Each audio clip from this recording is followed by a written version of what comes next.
Okay, good evening. You're welcome to class. This is PED 112 Reading in Early Childhood and Primary Education. We've done quite a lot in the material, and our concern today is reading in relation to other language skills. You're welcome. So, what we're having today, in the last class, we'll be talking about reading, everything there is about reading, how to be a proficient reader, different things we've talked about in the on reading. So we're to start from reading in relation to other language skills. And why is this necessary? You find out that every other type of language skill that we have talked about individually, we were able to point out that each of them have a relationship. For instance, it is almost impossible for me to be a good reader without sometimes having to jot down what I'm reading, making notes. Now, making notes is part of reading. So there is a relationship between the language skill called writing and reading. So those are the kind of connections that we're trying to see, that each of these language skill individually can stand on its own. However, they have some connections, some relationship that are interconnected in one way or the other. So in the interconnectedness of the skills of language cannot be overemphasized. The skills work together in a language system that help to categorize, abstract, define, and store our experiences. Therefore, gaining facility in one or more of these skills enhances the development of the other. In any language, reading is a vital skill to master if you are going to be proficient in all aspects of it. Reading brings so much to the reader, from grammar and vocabulary to a basic understanding of how the language works. Its relationship with other language skills are enumerated below. Uh, I'm expecting the attendance to be 2 today, if my network is okay, because there is this other lady that paid for this class too. So I'm expecting her to be in attendance today. Well, I don't know if this time is actually okay for our own schedule. Probably she will mostly be watching the recording. So, reading in relation to other language skills. So we're trying to look at, well, may I remind you that we have 4 basic language skills: listening, speaking, reading, and writing. So they are connected in one way or the other. Mm, when you improve on one of these skills, it helps you improve on others. So this is why they are all interrelated. Those 4 skills: listening, speaking, reading, and writing, they're all interrelated language skills. So from that introduction, we're able to bring out the importance of reading. Why is reading important? There are some things, clearly stated here. One is that reading is one of the most important language skills because it helps you to do the following. One, based on the introduction we just finished reading, reading helps you to learn new words. That is the meaning of vocabulary. It helps you to learn new words. The importance of reading. Reading helps you to learn new words. Secondly, is that it helps you understand grammar better. It's, your understanding of grammar becomes better. Another thing we see, or we see that is obvious in that introduction, is that reading will help you to know how a language work, the workings of a language, how a language works. Reading will help you to attain that knowledge. And then another importance that is written there is that reading improve your speaking and writing. Reading improves your reading and writing. So I hope My network is good, man. I hope you can hear me and you are with me. So that is all on importance of reading. That is one of the things we can see. If you should look at, I like I said that we'll start doing uh what is it called? Uh kí lorúkọ ẹ̀?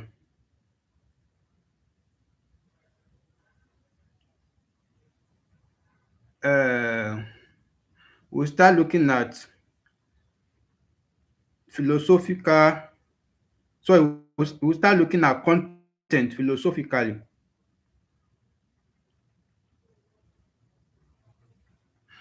We'll not just be reading, we'll be looking at them philosophically by looking at merit, demerit.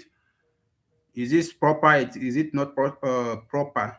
So that is why you see from that introduction alone, I was able to get out, to fish out that we have some things mentioned there that sounds like the importance of reading. Now, let's go to the relationship between reading and other listening skills.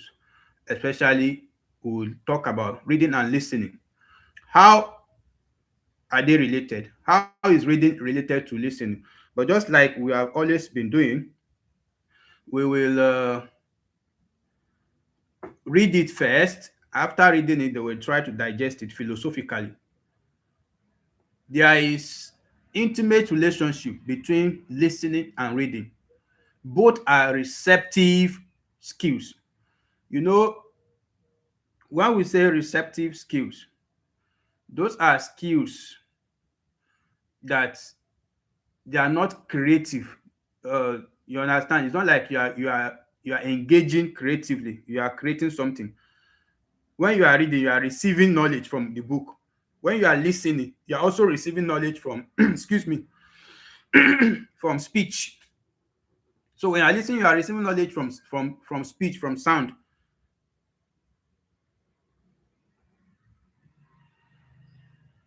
So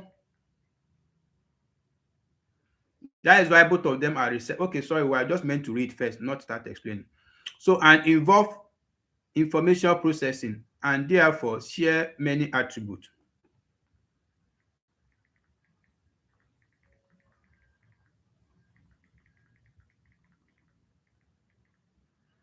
So listening and reading involve comprehension, interpretation, and evaluation. As such, they involve similar thinking process for information collection. Decoding oral symbols, that is listening, involves only one level of abstraction, moving from the sound to the experience on which it is based. Decoding written symbols, which is reading now, involves two levels of abstraction, at least for the for beginning readers. It requires going from the written symbols to the oral word that it represents, and then further back to the experience for which it stands. Therefore, working on listening skills is good for developing readiness for reading skills. Since listening requires many of the same mental processes as reading, but involves a different level of decoding. Experts have described both listening and reading as demanding, thinking in the sound symbol understanding process.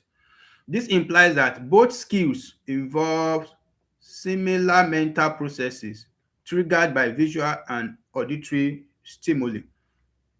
And there are two principles of information processing that operate in both skills: cue sampling and message reconstruction. Don't worry, we are merely reading for now. We are merely reading. We still have evidences that show that reading and listening are connected. One is development in spoken language influences development of reading and vice versa. Okay, I think I need to. That is, there there is a form of reciprocity. That's someone that is reciprocal between the two skills. This means that as skills in some aspect of oral increases, They help development in reading. Hmm. Please let's be going little by little, little by little, little by little, little by little.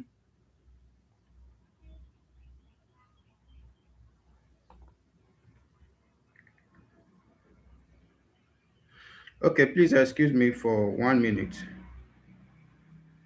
Let me quickly send something to someone before we continue our reading.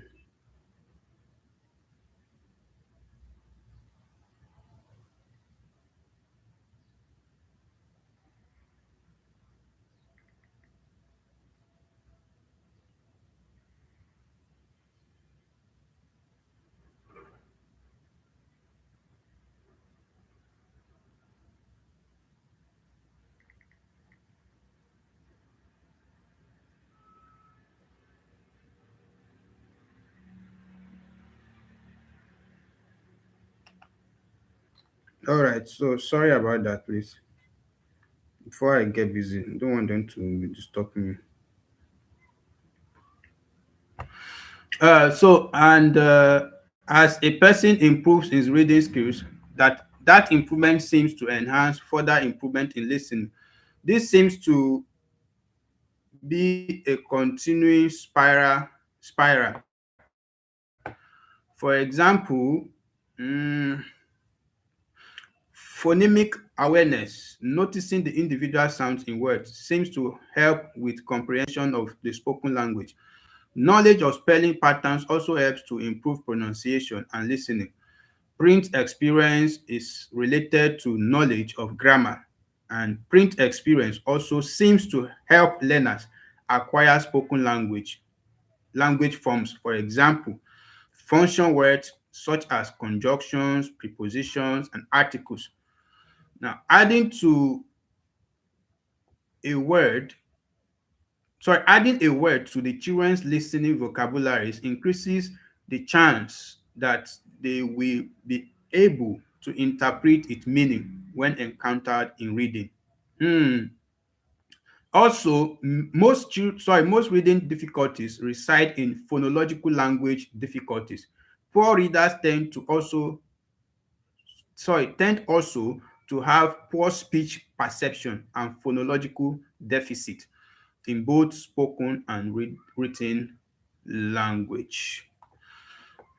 So we have done justice to the reading now. Shall we start looking at how we can look at the content philosophically so that we'll come up with the proper explanation for it?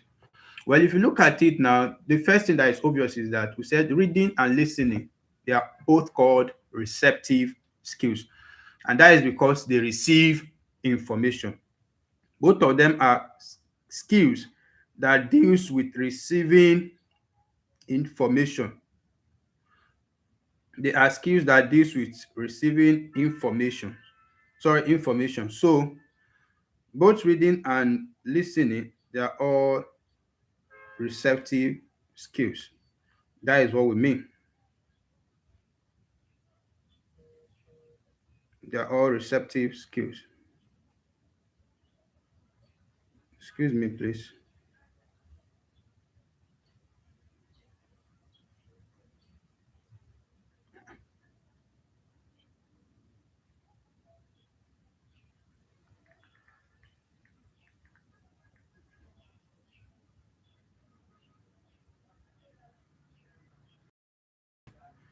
So we say they are both receptive skills. Okay.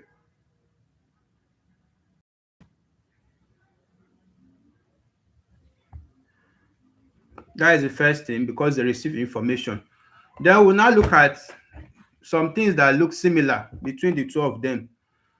When you want to read and when you want to listen, both of them require you to understand the message. That is a form of comprehension.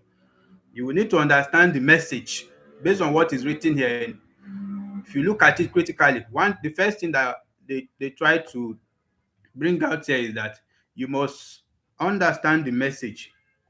So when you understand the message, another thing that looks similar with both of them is that both of them tends to interpret meaning. You must interpret meaning, the meaning of what you are actually either reading or listening.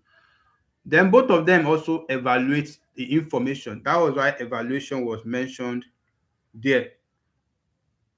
Evaluation was mentioned there. They think carefully about what is being communicated. Both reading process and listening process, they both think about there is a careful thought. You think carefully about what you are about to, or what you are reading, or what you are about to say before you say it. So let's take an example for us to understand what we are trying to say. If I should tell you now that the girl is running, take for instance that I said that the girl is running, and you listen to me and understand the words, and then you now try to picture the action, that maybe a girl is actually running. You are picturing the action. So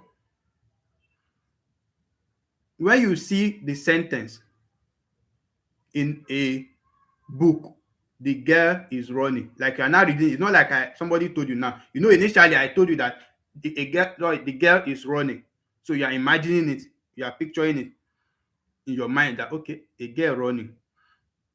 The same way you picture it in your mind, when you see it in a book too, you see that you read it, you try to understand it and start picturing it. The same way you picture it when you heard me say it is the same way you picture it when you are reading the same statement. That's what we're trying to say. Both skills require brain to understand the meaning of what you are either listening to or what you are reading. So that is one similarity we're trying to talk about. So uh,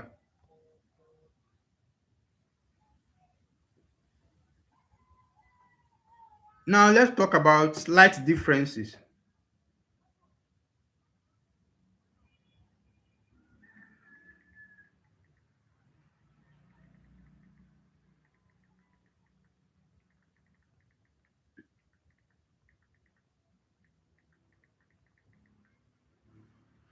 So what are the differences we can notice? It's not like they're totally the same thing like that. You sure know that when you are talking about listening, sound is involved. And when you're actually talking about reading, it's just you and the text that you are actually reading. Now, in listening, you hear sounds and then immediately you understand them. So if, for instance, I say we are in class, you can actually hear me say it and instantly understand what I'm trying to pass to you, that we are in class or the class has started. So you hear it, the sound creates that understanding in you instantly. That one requires a level of thinking because you hear the sound. But if I say, if you see it in the book that the class has started, it's different from you hearing it. So for listening is somehow easier to understand than reading. Listening is easier to understand than based on the information provided here. Listening is easier to understand than reading. Now, what we're trying to say here is, for instance, if we are talking about beginners, reading is very complex for them. If we are dealing with beginners, reading is very complex for them. So this is what we do. When reading, the brain does the following. The brain will need to first see the written letters. It's different from we have started the class. You've heard it already. The sound came to you, you understood it immediately. It's different from you reading, we have started the class in text. First of all, the process in reading is the brain first sees the letter. Sorry, your eyes actually sees the letter. Then the brain also, through your eyes, we need to see the letter very well. Then the brain will do the following after seeing the letter that we have started the class. It will try to convert it into spoken words mentally. You see your brain reading it to you in your as you are reading, you are actually seeing the text, but your brain is echoing it in sound in you. We have started the class. You do not speak it out, but your brain is reading it out. So the next thing the brain will do is try to understand the meaning. That process is different from we have started the class, like I said it orally, and you already understand what I'm saying. For reading, there are several steps and processes that need to be taken in order for the reading to sink, for you to actually understand what you are reading, what you are reading. So we are trying to see the differences between them now. One and the major difference we seem to have come up with now is that uh,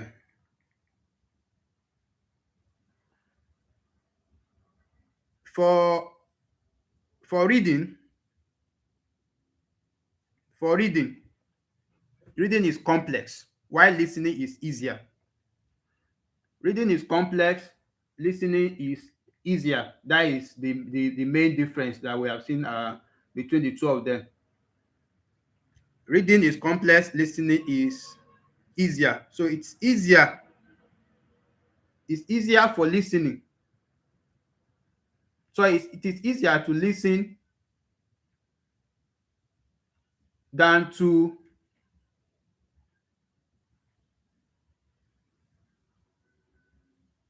read, because in reading,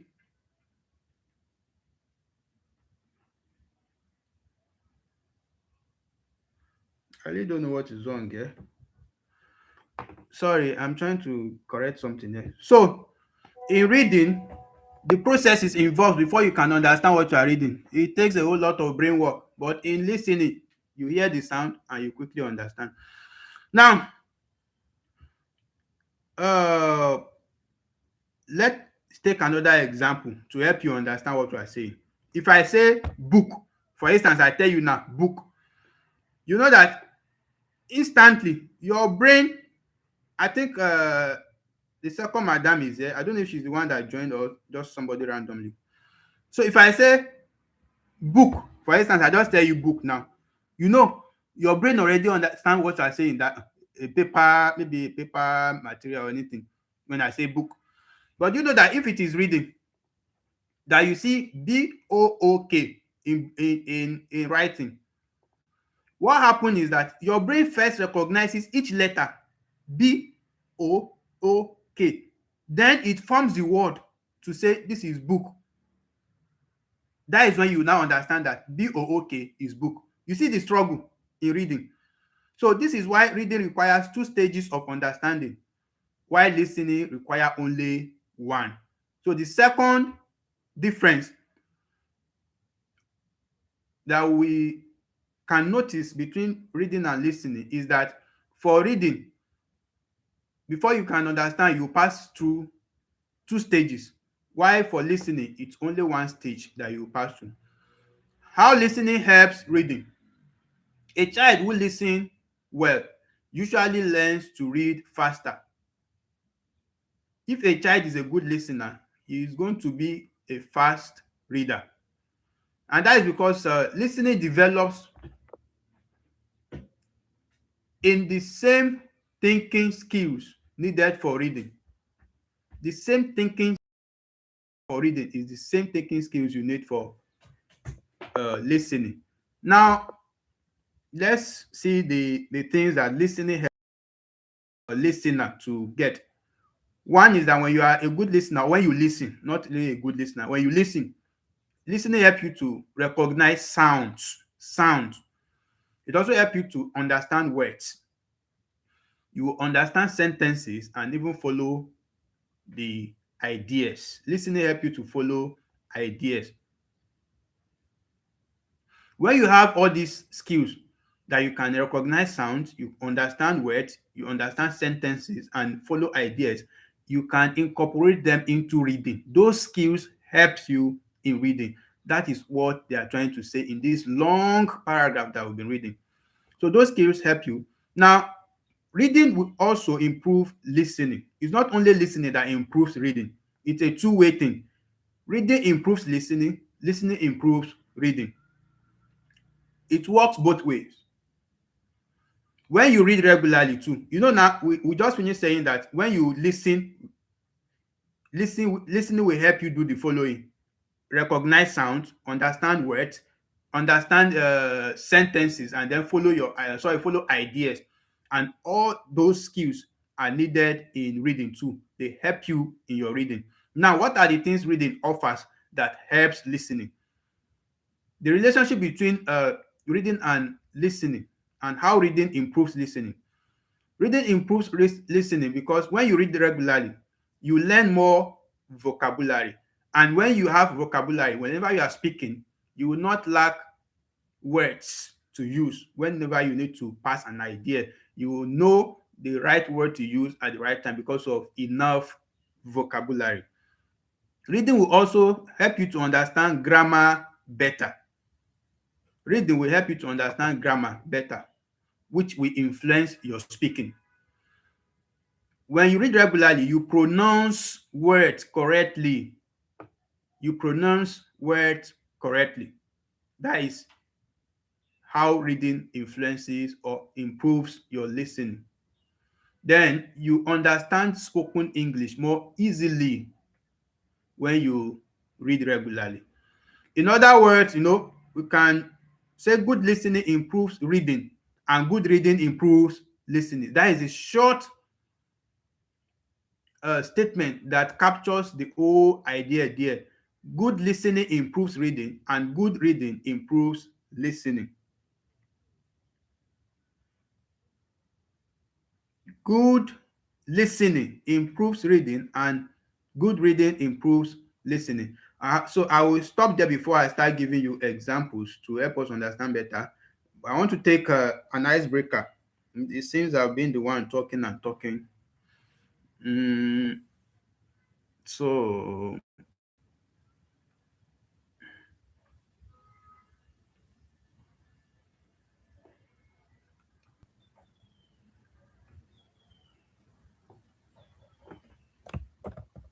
I want to take an icebreaker. So that is the icebreaker you try to attempt attempt it. So once I see your answer,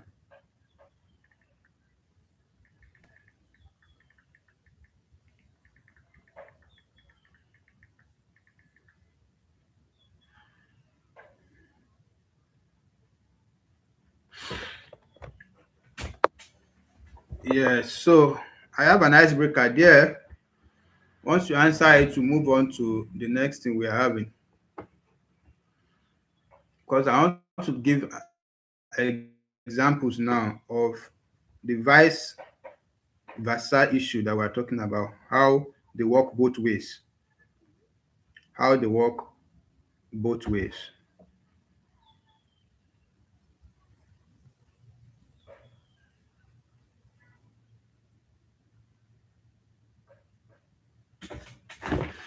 How they work both ways.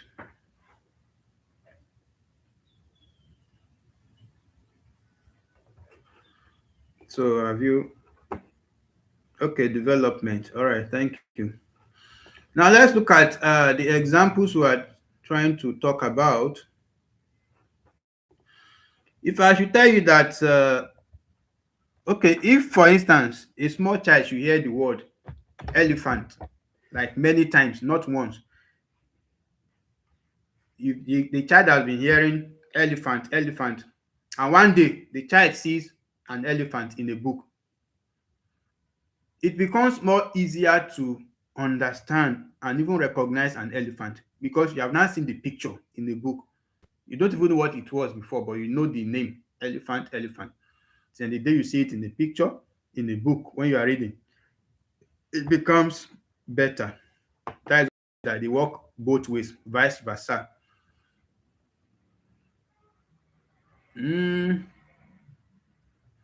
So another thing is, if for instance a student that usually read a lot of books, that kind of student will learn transitional words like however, although, therefore, because, you understand, the person has been reading over time.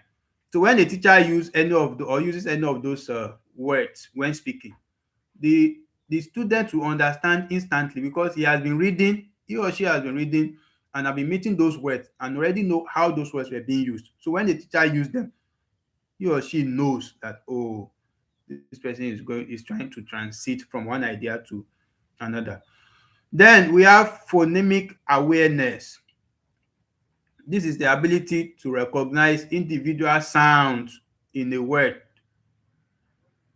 Recognizing individual sounds, phonemic awareness, recognizing individual sounds in words.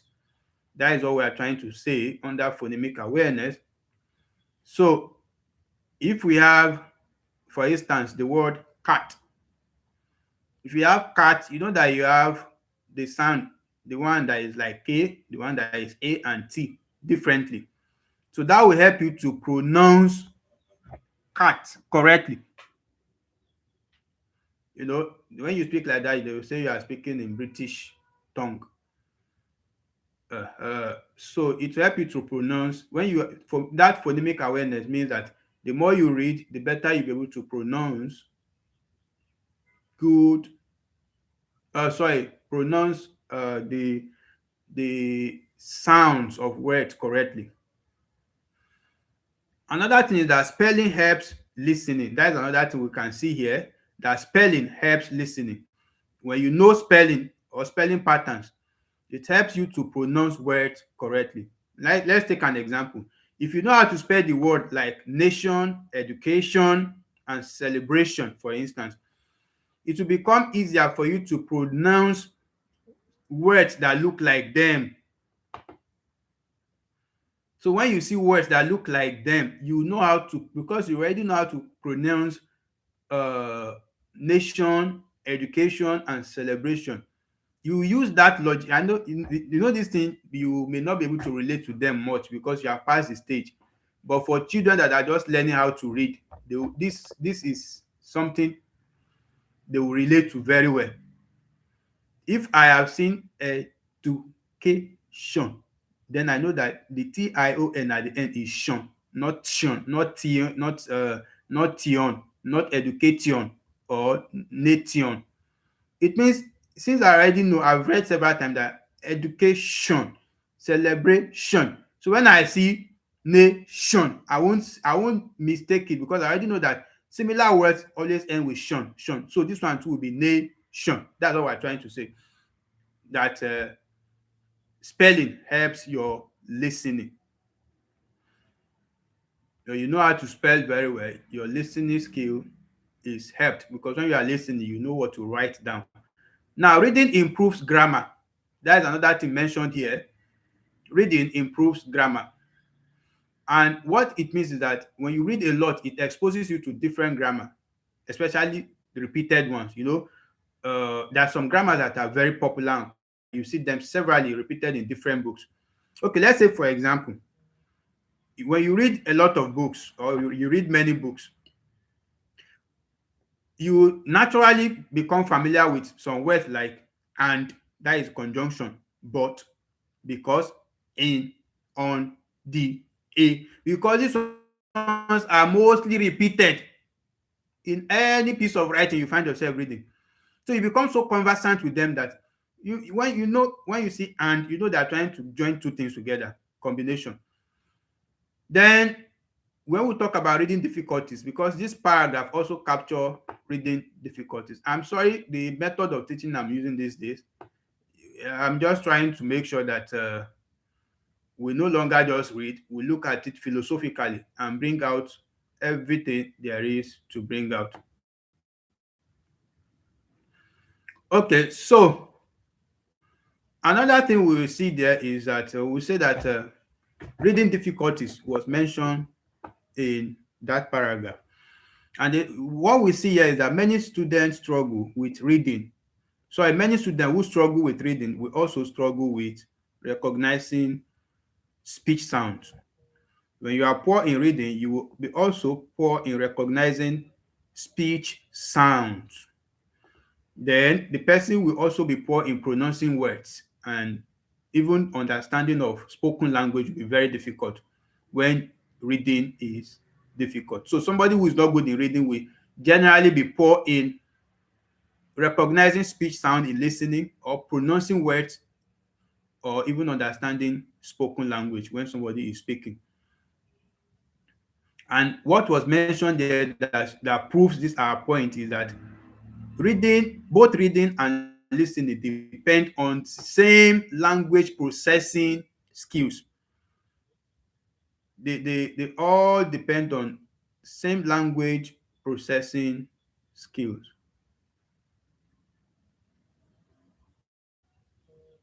So that is that for that. Now let's see if we still have time to do other things. So while there are similarities between listening and reading, it is in exploring the differences that some insight can be gained into how best to use listening in reading development. There are several important differences between reading and listening. I think I have done that already, a whole lot. In fact, up to 9 differences. Okay, let me just read them to you. I have brought out those different summary form, but let's read them here. So in reading, there is a written code which must be translated into a verbal code, which in turn must be processed as information. Whereas in listening, auditory stimuli are already present in somewhat familiar verbal code. I've said that when I said for listening process is just one action. For reading process, you have 2 different stages. That is what we're trying to say. Listening, what anything you are hearing, you can quickly understand what the person is saying. But when you are reading, you may need to start looking for the meaning of some words.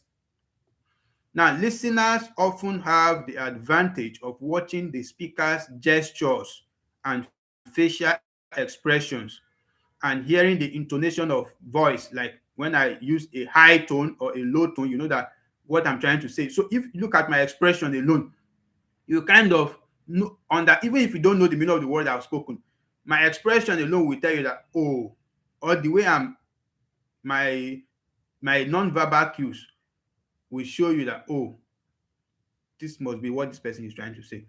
This adds the aspect of viewing to the listening. Readers must glean these gestures and intonation from punctuation, which may not be sufficient to have full understanding of what is being read.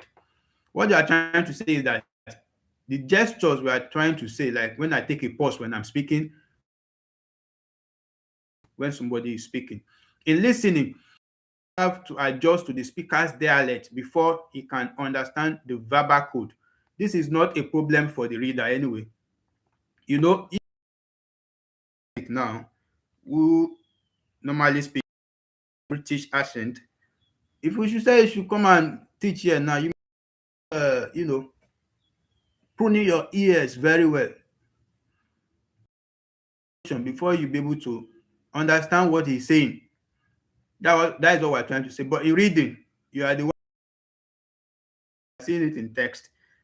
That is why in my own explanation, then I try to, bring out advantage and disadvantage, similarities and dissimilarities. So listening requires more intense concentration than reading because it is usually not possible to go back and re-listen to the exact words again. Well, now we have recording anyway, so they can record it and you can listen to it again. So even if the speaker tries to repeat them, unless in the recorded discourse. A listener relies solely on his memory, but a reader can reread at will. When listening to some reading, words is determined by the speaker's pace. This is one reason reading to children should be clear and at a pace where they can think about and understand the meaning. I believe all these ones are very self-explanatory and mm, uh, the fifth point, the listener is also of the rate of presentation and may miss information. So when somebody When you see a speaker that is very fluent and speaking very fast, you may be missing some points control of the pace. With written stimuli, reader can set her own pace depending on the purpose of the reading, and he or she adapt his rate to the difficulty of unfamiliarity of the message he is processing. However, because a spoken language is ongoing, a listener cannot do that. All these are self-explanatory. I've explained them. I've even given examples, so I don't want to dwell on them again. This what I'm just trying to say here is that when you are reading, you can decide how fast or how slow you read so that you understand better. But that is not possible in listening. That aspect in listening depends totally on the speaker. A listener cannot skim or preview the message. He is to hear, to discuss if it suits his purpose. He must expose himself to the entire message, whereas a reader can selectively concentrate on those sections of text which are most suited for his purposes, and that is actually correct. Except, of course, if you are listening to a recorded voice or video, you can quickly jump it and fast forward it. Listening also enables understanding all sorts of reductions of sound and blending of words. There are starts, that is the and hesitations, like, to be dealt with.